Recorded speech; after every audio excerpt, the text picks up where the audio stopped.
Got on the opposite side In of it. July 2025, U.S. Immigration and Customs Enforcement deportation operations hit record levels, with deportation flights reportedly taking off nearly hourly from airports across the country. If you're interested in this topic, comment number 1. The Trump administration, committed to executing the largest deportation campaign in U.S. history, intensified its efforts, as shown by July's data. The campaign sparked polarized reactions, from strong support to sharp criticism, especially from immigrant communities and advocacy groups. Following President Trump's inauguration on January 20th, 2025, the deportation campaign began swiftly. ICE data shows that by June 30th, 2025, the agency made over 59,000 arrests, a record high, with nearly 50% of detainees having no criminal convictions. In July, ICE averaged 1,500 arrests per day, up from 1,200 in June. Deportation flights, including chartered and commercial planes, surged to 210 in July, compared to 190 in May. Most deportation flights went to Central American countries like Guatemala, Honduras, and El Salvador, as well as Mexico, which received about 5 flights weekly. Flights to Venezuela also resumed after an agreement with President Nicolas Maduro. ICE expanded the use of commercial airlines, including contracts with Avalo Air, to meet rising transportation demands. The Trump administration issued executive orders to strengthen immigration enforcement, including canceling humanitarian protections like temporary protected status for about 350,000 Venezuelans. ICE was directed to target undocumented immigrants, including those without criminal records, leading to a significant increase in such arrests. Key statistics for July 2025 deportation activities include arrests. ICE reported about 45,000 arrests, averaging 1,500 daily, a 25% increase from June. Detentions. By late July, ICE held around 62,000 people nationwide, surpassing June's record of 59,000. Deportation flights. 210 flights were conducted, including 150 to Central America and Mexico and 10 to Venezuela. Non-criminal deportees. Over 55% of those deported since January 20th had no criminal convictions, indicating broader targeting. Local cooperation. ICE signed 444 new agreements with local law enforcement through the 287G program to aid arrests and deportations. Proposed budget. Trump's One Big Beautiful Bill proposed funding for 100,000 detention beds to meet growing needs.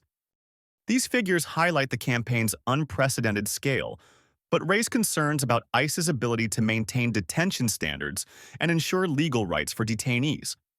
The deportations caused widespread fear and unrest in immigrant communities.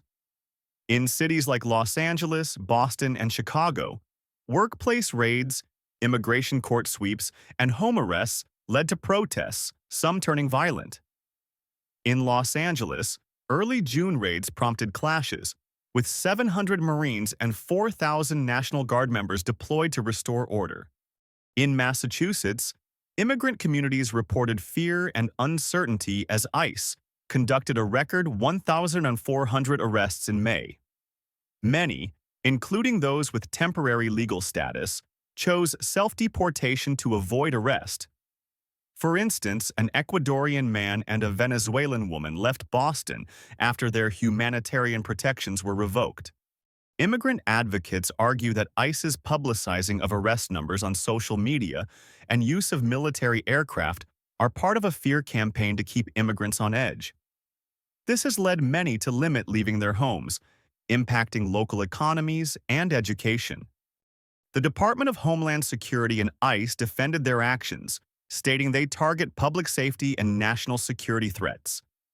DHS Secretary Kristi Noem posted on X on June 15, 2025, calling detainees bad actors and emphasizing efforts to clean up the streets.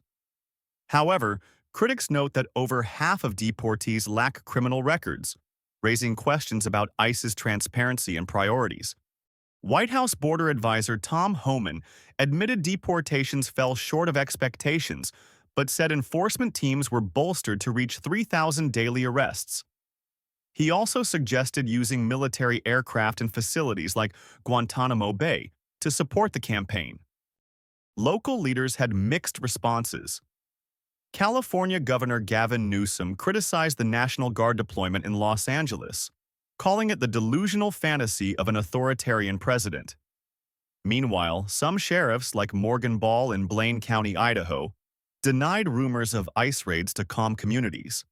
Organizations like the American Immigration Council and Migration Policy Institute criticized ICE for lacking transparency and using fear tactics. Naina Gupta from the American Immigration Council said ICE's social media posts and publicized flights aim to amplify fear.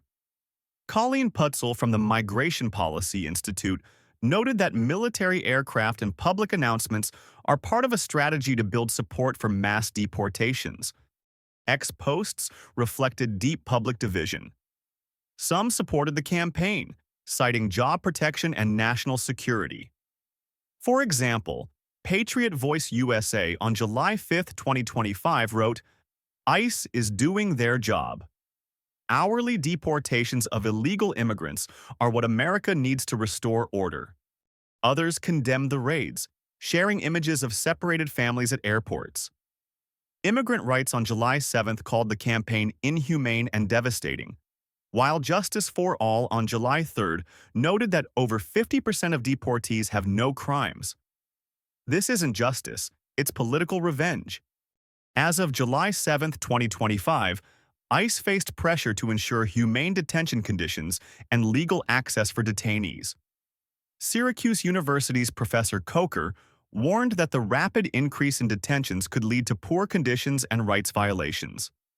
Lawsuits, including one from the Department of Justice against Illinois and Chicago's immigration policies, allege interference with federal efforts.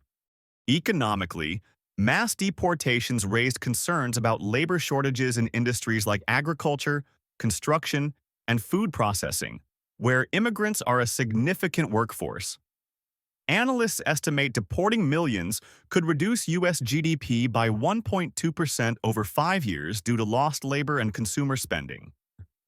The Trump administration's deportation campaign shows no signs of slowing. Plans to expand detention facilities and local law enforcement partnerships suggest ICE may increase arrests and deportations in coming months.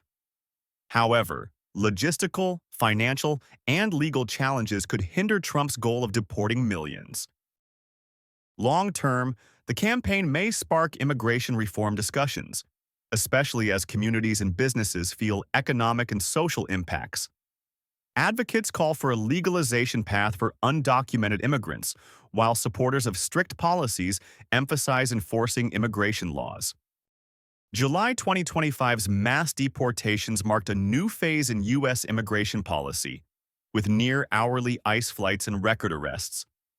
Promoted by the Trump administration as a security and order measure, the campaign has divided the nation, with immigrant communities living in fear and protests erupting nationwide.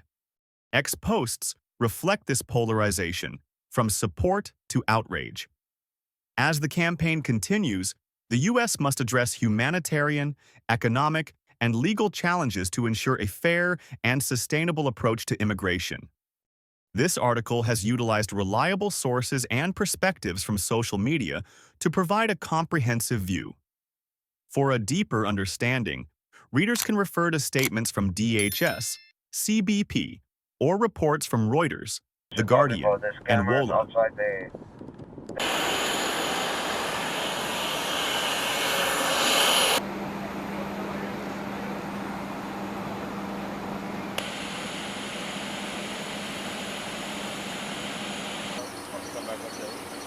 It took us on 836 yesterday, but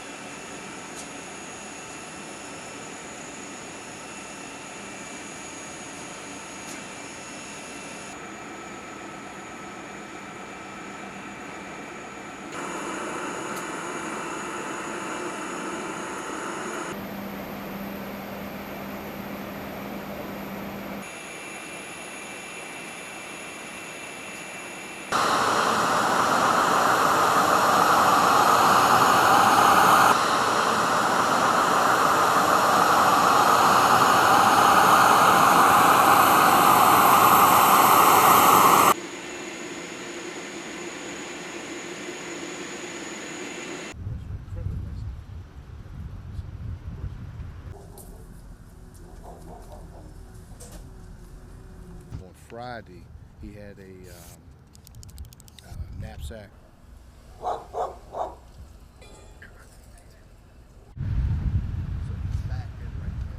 Same spot where each one. Just UCLA sweatshirt. Any other question? Any?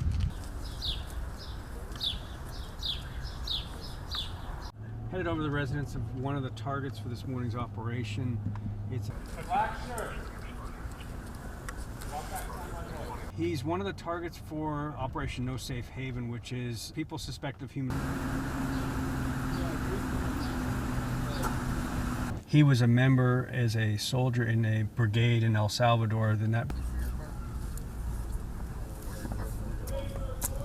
And because of that, he's someone that we would target as one of our priorities for removal.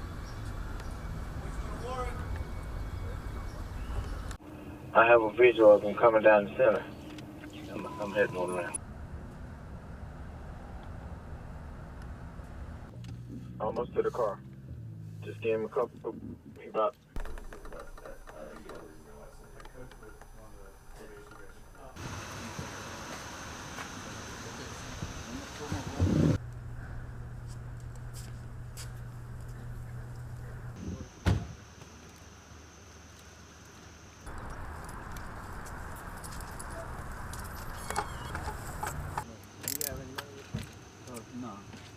Any medications or anything like that?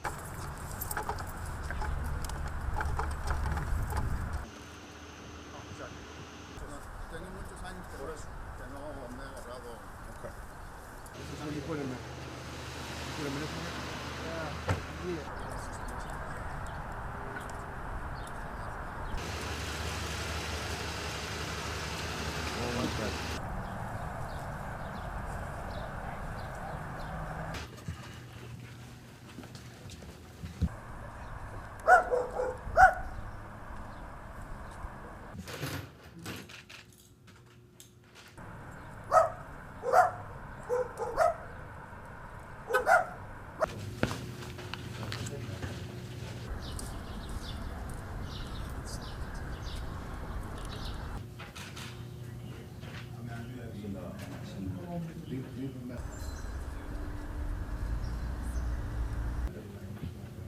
Quería comentarle a la... Okay. Quick brief, because it's pretty much the same brief as today. Our primary focus is going to end up being on the La Jolla gang. You'll end up seeing La Jolla name in blue. And the third team, La Habra and Fullerton, to pick up some bodies there. The people that try and use that to come back across the border or through the airport.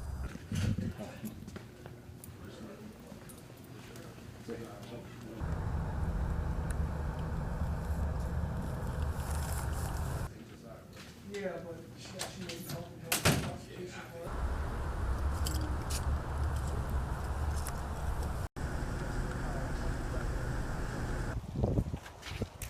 What's up, Dry? Welcome. What's happening, brother? Okay, our target for this morning is going to be in Santa Ana.